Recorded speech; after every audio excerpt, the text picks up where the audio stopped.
Bienvenidos a Asuntos Públicos.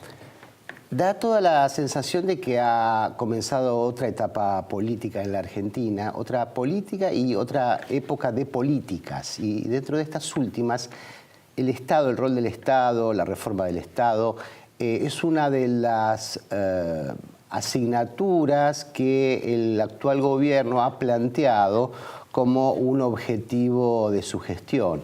Mabel, al principio fue un poco contradictorio porque un gobierno que venía a racionalizar el gasto público aumentó enormemente el número de ministerios, secretarías, etc. Últimamente tomó algunas decisiones, por ejemplo, degradó el Ministerio de Comunicaciones y lo unió con otra dependencia y dicen que se aventuran por lo menos nuevos recortes en el sector público o racionalización de las estructuras. En fin, hay una gran incertidumbre allí acerca de cuáles van a ser las políticas del gobierno de Macri con respecto al Estado. Sí, sobre todo porque, bueno, empezamos teniendo un ministerio que se llama Ministerio de Modernización. En los 90 había toda la batería estaba puesta en lo que era la reforma del Estado, que estaba muy ligada a los libretos mundiales sobre reforma del Estado, privatizaciones, ajuste estructural, y que venían esos famosos recetarios llave en mano que desde el Banco Mundial, el Fondo Monetario Internacional y los organismos internacionales en general se bajaban como las recetas a aplicar en todos los países. Esto cambió durante los comienzos de los 2000 hasta ahora, que vuelve a aparecer con otro nombre, lo que se llama modernización del Estado, que sigue siendo un título con adentro muchas interrogantes, muchas incógnitas, ¿no? Bueno, hoy tenemos un especialista para que nos explique de qué se trata todo esto, si es que hay nuevas tendencias, en qué consisten y cómo están llegando o si llegarían a la Argentina. Horacio Cao, gracias por estar esta noche con nosotros. Es administrador gubernamental, Horacio Cao, que es una de las estructuras, unos intentos interesantes que se crearon durante el gobierno de Alfonsín, que después tuvo sus vaivenes. Los vaivenes fue muy golpeado durante los años 90.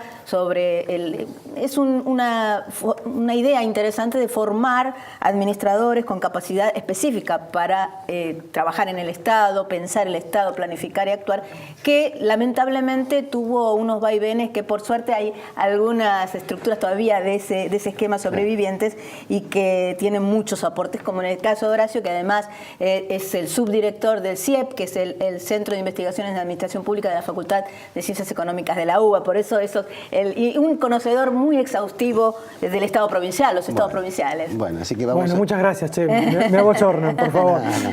Bueno, presentamos tus credenciales. Ahora te vamos a exprimir y nos vas a tener que contar. Sí. Mabel decía recién una serie de preceptos que estaban vigentes en los 90, donde estaba todo, había un libreto muy clarito. Venía el Banco Mundial que decía, tienen que hacer esto, y además estaba la financiación. Todo eso se cayó, sobre todo con la crisis, y además se cayó el edificio ideológico del Consenso de Washington con la crisis de 2007-2008, que se están cumpliendo 10 años ya, justamente el mes que viene. ¿Qué es lo que reemplazó al Consenso de Washington en los temas de Estado? Bueno, primero, es una situación muy confusa. Muy confusa, y si acá hubiera otro especialista, somos varios los que estamos trabajando sobre estos temas. Seguramente, si estuviera acá otra persona, diría otras cosas de las que yo voy a decir, porque sí, todos coincidimos que es una situación confusa.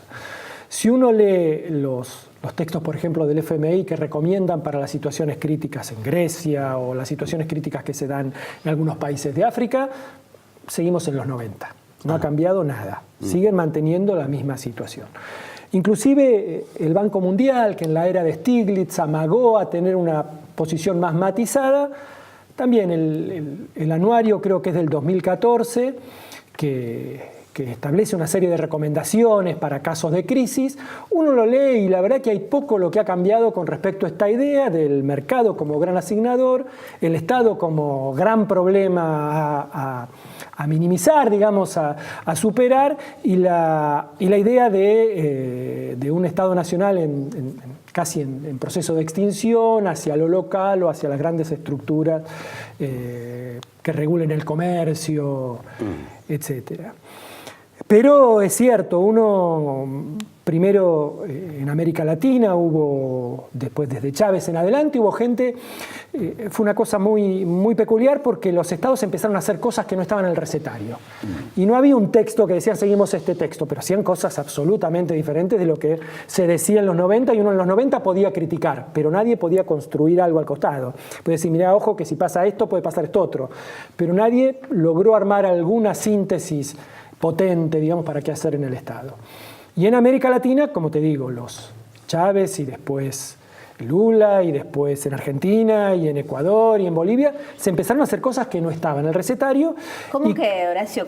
¿Cuáles serían los...? Y primero el proceso de desendeudamiento. Vos sabés que una de las características de los 90, la bomba que impulsaba los procesos de reforma era esta financiarización del gasto, ¿no? Los flujos, la incorporación a los flujos financieros vos te hacían que te obligaban a seguir una senda de continuo ajuste para poder seguir los pagos de la deuda externa, y eso te vinculaba al Fondo Monetario Internacional, que decía, te presto a condiciones fáciles, digamos, pero a cambio de que tenés que hacer todo este tipo de políticas, ¿no? Había como una orientación general que eso tendió a romperse en los 90, y aparte, por dar el caso argentino, que es muy parecido al venezolano, al ecuatoriano, Argentina, en el 2001, la crisis era porque el Estado tenía un déficit insoportable y no se podía cobrar un peso más. Del 2001 al 2015, la participación del Estado en el sector público se incrementó un 45%, con lo cual esto de que no se podía cobrar un peso más de impuesto se estableció que no era así. Y un proceso muy paralelo, como te digo, tuvieron Bolivia, Ecuador y Venezuela. Como que hay una participación muy importante del Estado y una nueva inserción en los circuitos económicos, un intento de operar sobre los procesos de fuga de capitales, toda una serie de medidas que más o menos conocemos. Hoy uno escucha hablar, por ejemplo, de cosas como gobierno abierto, gobierno electrónico. ¿Qué son modas, son tendencias, son realidades? No, ahí me parece que pasan cosas bien interesantes. Me voy a meter en temas que yo no manejo mucho, pero si hay algo interesante hoy es lo que se llama sociología de la ciencia, cómo se articula los avances científicos con el cambio social. Están desde los tecnofílicos que te dicen hay que esperar, qué sé yo, Negroponte, ponele, que hay que esperar el nuevo invento que te va a permitir superar los problemas de pobreza. Soluciones tecnológicas. Solucionismo tecnológico. Exacto, y están los tecnofóbicos que te dicen que el avance tecnológico casi luditas, digamos, que hay que ver de volver para atrás. En el medio hay una cuestión más matizada en términos de constructivismo social, de qué forma se construyen alrededor de la tecnología nuevos movimientos sociales. Y es bien interesante esta disputa, pero por ejemplo, gobierno abierto, yo, en mi ignorancia, digamos, soy un constructivista social, creo que está cambiando la forma de relacionarnos y creo que promueve nuevas soluciones. Ahora no soy un tecnofílico, que los problemas de participación se van a solucionar con una mejor internet, más amigable. Y bueno, hay un texto muy interesante de Oscar Oslak con Kaufman que justamente marcan toda la potencia que tiene gobierno abierto, pero todas las debilidades y todas las dificultades que tienen. Porque requiere ciudadanos todavía, ¿no? El gobierno no solo puede aprender a apretar un botón, sino apretar un botón para decir sí, no, qué, a algo que, cómo se discute. Sí, ¿en qué esfera pública se discute? Y todo lo que tenemos que avanzar para hacer eso amigable, ¿no? En los lugares más avanzados del planeta, en sociedades satisfechas, que se promueve, aparte de la participación pública, nunca ha superado el 3-4% de la población. En los momentos álgidos de participación sobre un tema crítico, como que sigue siendo muy marginal, por supuesto que es súper importante, sobre todo a nivel local, que vos tengas una participación para tener información, pero pensar en la solución política y en la gestión a partir de únicamente de las las herramientas virtuales, hoy por hoy parece una utopía. Sí, sobre todo en elecciones recientes en un país avanzado como Francia y altamente politizado, la abstención, los niveles de abstención llegaron al 50%. Digamos, estamos hablando de Francia, donde Sí. bueno, es la cuna de la democracia, digamos, moderna, ¿no? Sí, y también, ¿qué estás viendo vos como problema? Hay acá como 3 o 4 grandes tendencias. Una, lo que ve como problema es el Estado es muy ineficiente y se queda con plata de los contribuyentes. En su ineficiencia, en su incapacidad, cobra impuestos y no da buenos servicios. Entonces, bueno, ahí vos podés decir gobierno abierto como una instancia, mejor relación, control. Ahora, si vos ves el Estado o ves la Argentina, como que el problema es de qué forma el Estado mete a los excluidos adentro del proceso social, y gobierno abierto es una nota al pie, digamos, ¿no? En un problema de fondo que está en otro lado. ¿O cuál es tu problema? El peso fiscal del Estado que impide la competitividad de nuestro sistema productivo. Bueno, entonces sí, gobierno abierto, a ver de qué forma podemos mejorar para que el Estado pueda reducir sustancialmente su peso sobre la economía nacional. Ahora, nuevamente, si vos lo que tenés es cómo generás competitividad a partir de nuevos encadenamientos productivos, a partir de no fugar divisas, a partir de generar un mercado interno robusto, y nuevamente, gobierno abierto es un capítulo secundario dentro de discusiones que se dan en otro orden. Y el Estado también, hay a mí una autora que me gusta mucho, una norteamericana que se llama Mariana Mazzucato, que escribió un libro que se llama El Estado Emprendedor, donde ella demuestra que es una experta en innovación, ¿no? En innovación industrial, neo-schumpeteriana, que enseña en Inglaterra. Y ella enseña donde el Estado norteamericano, por ejemplo, ¿no? Es es el inventor de Internet. Y ella dice, ¿ven la tecnología que hay en este teléfono celular, en el iPhone? Toda esta tecnología fue financiada por el Estado. O sea, el sector privado no puso nada. El sector privado acá se puso a surfear la ola de innovación creada por el Estado. O sea, que el Estado, además de ser un arreglador de problemas, digamos, allí cuando el mercado fracasa, además es un hacedor de cosas. ¿Vos coincidís con esto? Sí, el modelo norteamericano es muy diferente. Nosotros en Argentina somos todos muy cultores de Oslak. La tesis central de Oscar es la Argentina es un invento estatal, a diferencia de las nacionalidades europeas, que son nacionalidades milenarias, que en algún momento necesitaron un Estado. Acá creamos el Estado y del Estado se creó esta cosa que es la República Argentina, de la que estamos, por lo menos yo, tan enamorado. El modelo norteamericano es otro modelo, no tiene esta centralidad estatal. Cuando me toca dar clase digo, las películas norteamericanas es un tipo ver una carreta, el chico se enamora de la chica, se pelean con los indios, que yo en el último minuto llega el ejército. Acá es al revés, llega el ejército, se instala y después llegan las carretas, llega todo lo demás, digamos, ¿no? Nosotros tenemos una tradición que viene de la época de la colonia, porque ese fue el modelo de colonización española, muy parada sobre el Estado. Lo que vos decís es clarísimo, el eje militar industrial, digamos, como motor de la economía norteamericana, y por eso muchas veces cuando se mide la participación del Estado en Norteamérica se dice que es muy baja, porque no se calcula, ¿viste? Los miles de puestos que el eje militar industrial, digamos industrial militar, si lo sumás a eso, la verdad que es un Estado muy presente. Pero en Argentina funciona de otra manera, ¿no? Yo vengo de ser funcionario en la Patagonia, ponele. La Patagonia es incomprensible, la Patagonia argentina sin la presencia estatal. Claro, lo que pasa es que si se hace el eje en el gasto que me permitiría bajar impuestos, es como decir, ¿cómo bajamos las expensas comunes? No quiero gastar tanto en expensas, bajemos, ¿qué se recorta?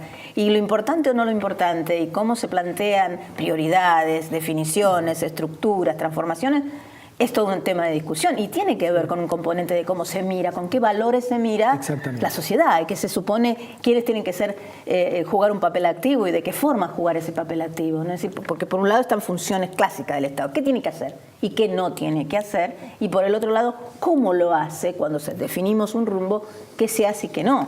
Sí, y hay ahí en el fondo, que el caso más claro es qué es efectivo, ¿no? Verdaderamente, y hay una discusión muy fuerte en donde hay dos bibliotecas, a pesar de que esto sí tendría un referente empírico que se podría medir, en verdad el mercado permite la generación de puestos de trabajo. Nuevamente está la ley que acaba de sacar Brasil de reforma laboral. En verdad crea puestos de trabajo. El otro día leí una nota que decía un autor que hacía un cálculo econométrico que decía que esto va a permitir un plus de incremento en el PBI brasileño del orden del 4% en los próximos 2 años y va a generar N cantidad de trabajo. Yo la verdad que lo que recuerdo de Argentina no era así, ¿no? Entonces decimos, ¿cuánto intervencionismo del Estado? Y toda una biblioteca que dice el intervencionismo del Estado genera menor inversión, genera menores puestos de trabajo, genera menor dinamismo en el aparato productivo. Y otra que también te dice exactamente lo contrario. Ahí la verdad que hay una disputa que también en el mundo tiene que ver con valores, sobre lo que cada uno considera como debe ser el buen orden y quién debe conducir. Realmente darle más espacio al mercado supone que hay actores en ese mercado con más capacidad para resolver, ¿no? Es decir, después, el que tiene más plata tiene más poder. Después del corte me gustaría preguntarte, Horacio, sobre, siempre se habla del Estado Nacional, ¿qué pasa con las provincias? ¿Qué pasa con los estados provinciales? Aprovechando que vos viviste y viajás mucho por las provincias y conocés la situación. Enseguida volvemos.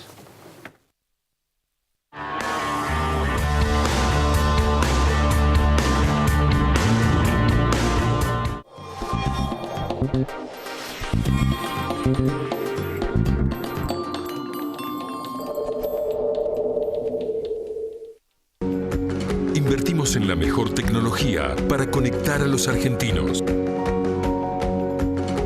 Grupo Telecom. ExxonMobil, líder en tecnología para la operación segura y eficiente de recursos no convencionales de gas y petróleo, está contribuyendo con el progreso del país desde sus operaciones en la provincia de Neuquén. Aceitera General Dehesa, una empresa comprometida desde hace más de 65 años con el desarrollo del país y las generaciones futuras. En la Ciudad Autónoma de Buenos Aires, vivir mejor es ley. Legislatura de la Ciudad Autónoma de Buenos Aires. El fruto de nuestro trabajo es parte de tu mesa. Por eso, queremos que nos conozcas. En Monsanto ayudamos al campo a producir más alimentos cuidando los recursos naturales. Entrá a Descubrir Monsanto y sé parte de la conversación. Préstamos personales de hasta 500.000 pesos a tasa fija. Cumplí tus sueños con Banco Provincia. Os de Neo 1825.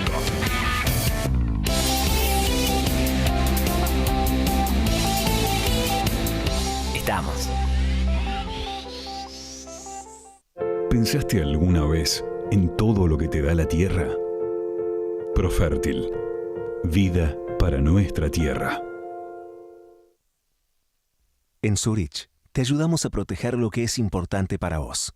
Zurich Seguros, 0800-333 Zurich. En Toyota, el compromiso con el medio ambiente nos inspira para liderar el camino hacia la movilidad sustentable. Conoce más en toyota.com.ar.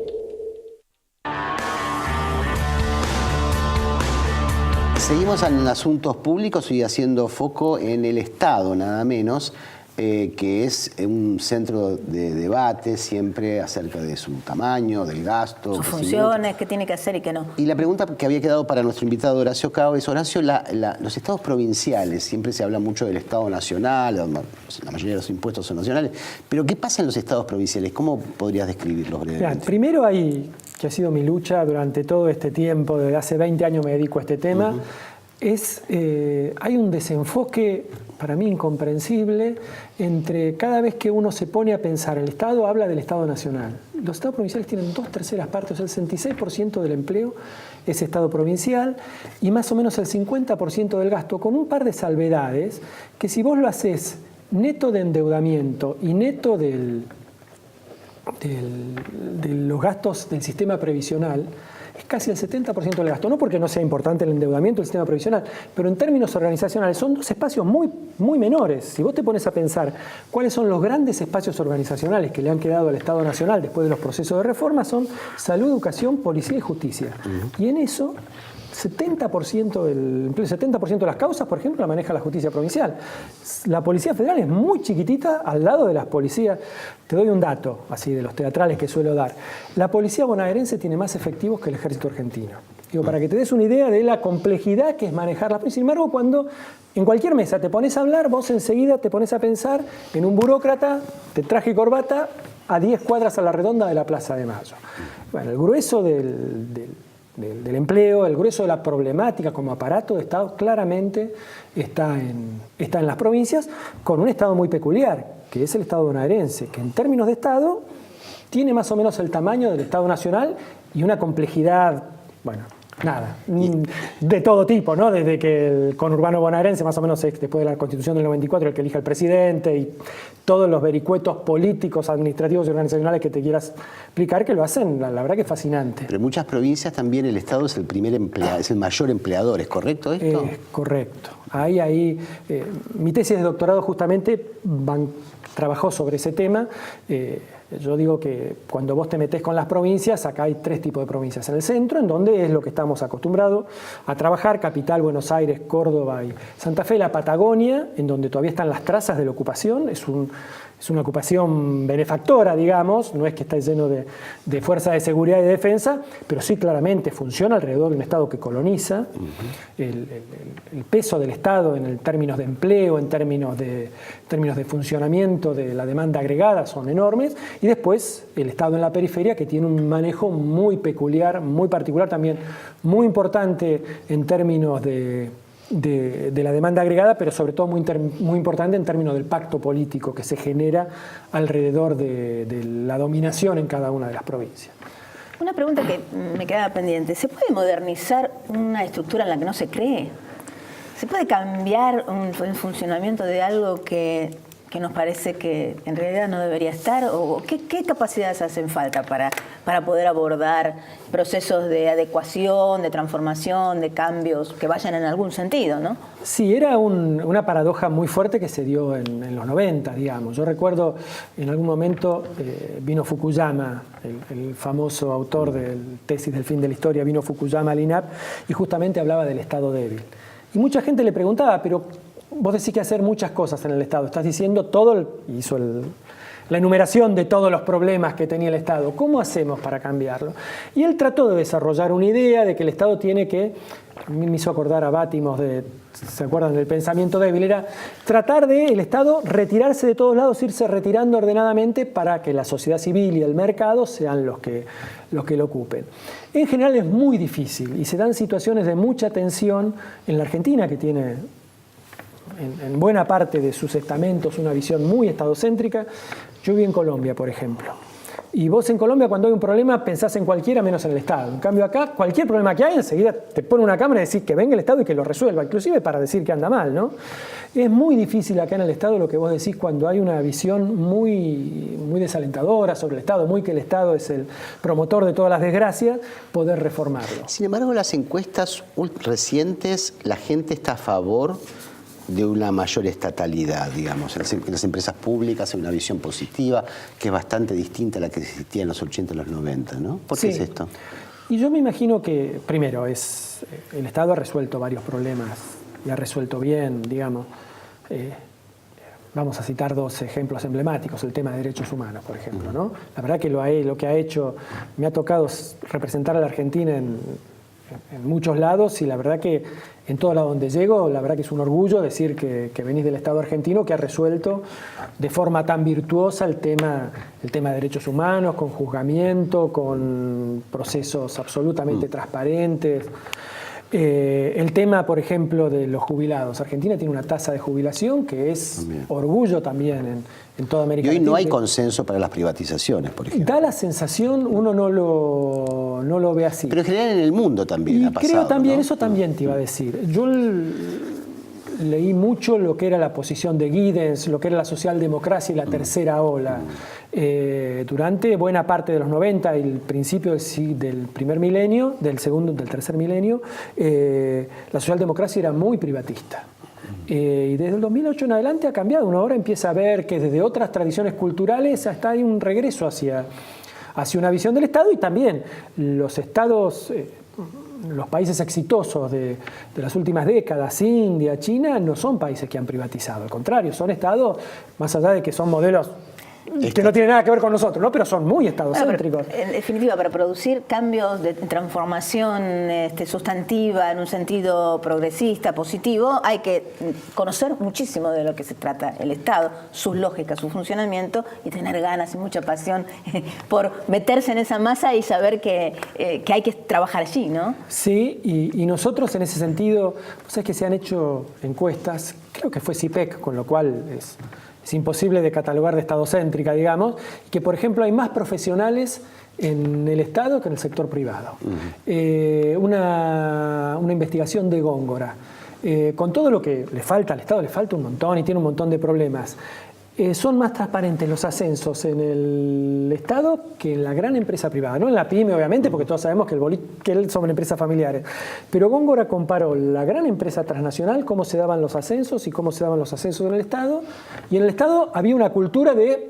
Muchas veces se negaba, digamos, pero claramente en la empresa privada estaba mucho más ligado a la lealtad y a la pertenencia a ciertas constelaciones de poder, mientras que en el Estado había de trasfondo alguna idea. Ni que hablar con las burocracias privadas, pero cómo funcionan los bancos, pero lo vamos a tener que dejar. Vamos a dejarlo para otro programa. Bueno, Horacio Cao, muchísimas gracias por estar esta noche con nosotros, y a ustedes esto fue Asuntos Públicos.